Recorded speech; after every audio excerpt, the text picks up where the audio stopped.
America's richest man tried to buy a railroad. Wall Street turned it into a trap. Every time Cornelius Vanderbilt bought more shares of the Erie Railroad, his enemies printed more. His money was real. Their stock was endless. For the first time in his life, Vanderbilt was losing. For decades, he had crushed ferry operators, steamship rivals, railroad executives, and short sellers. But this time, he was not fighting ships, tracks, or routes. He was fighting paper. What followed became one of the most corrupt battles in Wall Street history. Fake shares, arrest warrants, armed guards, betrayal, and the moment Cornelius Vanderbilt finally got played. To understand why this mattered, you need to understand one thing. Vanderbilt was not used to losing. By the 1860s, he had already crushed enough rivals to make Wall Street fear him. He used price cuts, pressure, and endurance until competitors either collapsed or paid him to go away. Vanderbilt did not just sell transportation. In many ways, he sold pain. He made competing against him so expensive that surrender became the rational choice. Then Vanderbilt turned toward railroads. America was industrializing fast, and railroads were becoming the arteries of the economy. Whoever controlled the railroads could influence prices, supply chains, and corporate power. Vanderbilt saw this early. The next empire would not be built only on ships. It would be built on steel tracks. But Vanderbilt did not buy railroads randomly. He looked for control points. And the most important control point in America was New York. If Vanderbilt could control the rail lines feeding into Manhattan, he would gain leverage over the most important city in the country. So he targeted companies like the Harlem Railroad and the Hudson River Railroad. To most investors, they looked like ordinary railroads. To Vanderbilt, they were gates into the future. Wall Street noticed, and Wall Street did not like what it saw. When Vanderbilt started buying, he was not just buying stock, he was buying control. Short sellers tried to stop him by betting against his railroad plays. They expected prices to fall, but Vanderbilt kept buying. Prices rose. The short sellers were trapped. To close their positions, they had to buy back shares at higher and higher prices. Vanderbilt squeezed them until they suffered, and then he took control. It was not just a financial win, it was a warning. Betting against Vanderbilt could ruin you. One of the men watching all of this was Daniel Drew. Drew was a Wall Street veteran, and he was not known for clean hands. He understood manipulation, rumors, short selling, backroom deals, and every dirty trick that could move a stock price. Drew and Vanderbilt had known each other for years. Sometimes they were rivals, sometimes they were allies. It depended on where the money was.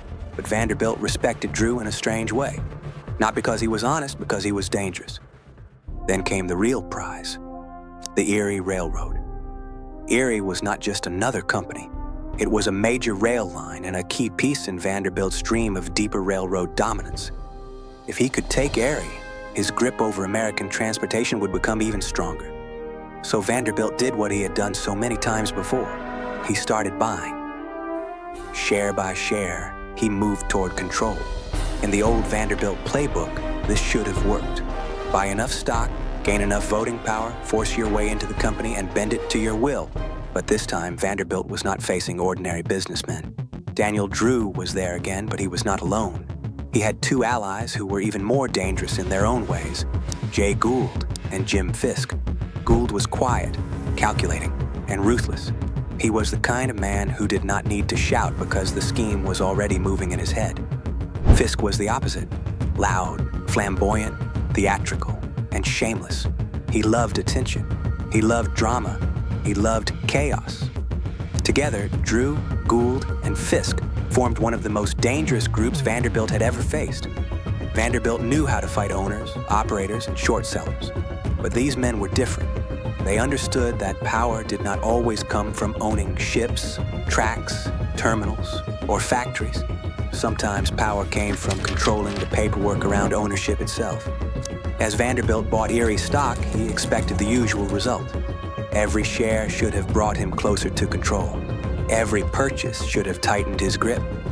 But Drew, Gould, and Fisk had a trick ready.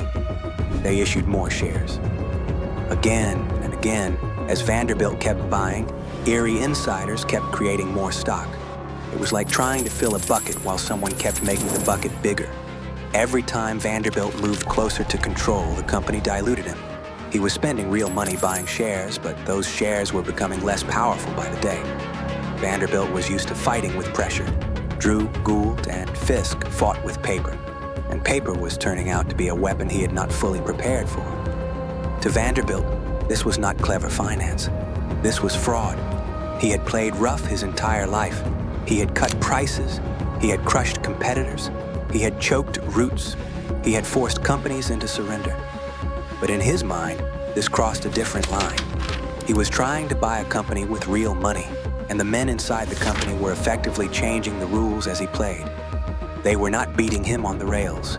They were not beating him in operations. They were beating him in the structure of ownership itself. When Vanderbilt realized what was happening, he was furious.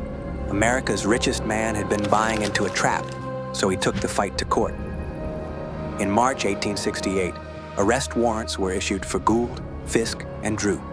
But instead of surrendering, the three men fled across the Hudson River into New Jersey. Then the story became almost absurd.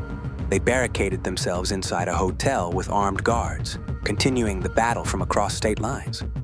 This was not a normal business dispute anymore. It was corporate war. On one side was Vanderbilt, the old king of American transportation, determined to take control of one more railroad. On the other side were three Wall Street operators hiding in New Jersey, surrounded by guards using legal loopholes and printed stock to hold them off. It sounded ridiculous, but it revealed something serious. The battlefield had changed. The most important fights were no longer just happening on rivers, docks, rail lines, or in boardrooms. They were happening in stock ledgers, courtrooms, state laws, and financial loopholes. Behind closed doors, Vanderbilt and Drew eventually reached some kind of agreement. The full details were never made public, but both men likely understood that the fight had become too expensive, even for them. Vanderbilt wanted to limit his losses. Drew wanted to survive. But then came another twist. Gould and Fisk turned on Drew. The man who had helped them fight Vanderbilt was pushed aside by his own partners. They seized control of Erie for themselves. That is what made the Erie War so brutal. Vanderbilt had spent decades crushing competitors, but now he had met men who were willing to play an even stranger game. Vanderbilt could bully a market. Gould and Fisk could bend the market's rules. Vanderbilt still managed to get some revenge. He forced Erie to buy back some of the stock at a high price, reducing his losses. But the final result was undeniable. He did not get the railroad. For the first time in his life, Cornelius Vanderbilt had been outmaneuvered. Not because he lacked money, not because he lacked courage, not because he lacked ruthlessness. He lost because the game had changed. Vanderbilt built his empire by controlling movement, ships, railroads, routes, and access. But Erie revealed a new kind of power rising in America, financial power. He had spent his life proving that control over movement could build an empire. Wall Street proved that control over paper could defend one. So was Vanderbilt a victim? Not exactly. He had crushed competitors long before Wall Street turned its own weapons on him. He was not innocent. He just met men willing to play dirtier than he did. And that is what makes the Erie War so revealing. Vanderbilt built power by controlling routes. Wall Street beat him by controlling paper. So tell me in the comments, was Vanderbilt a genius, a robber baron, or just the first monopoly king to get out-cheated? Drop your verdict below. I'll pin the sharpest tape. And subscribe for more stories where money, monopoly, and power collide.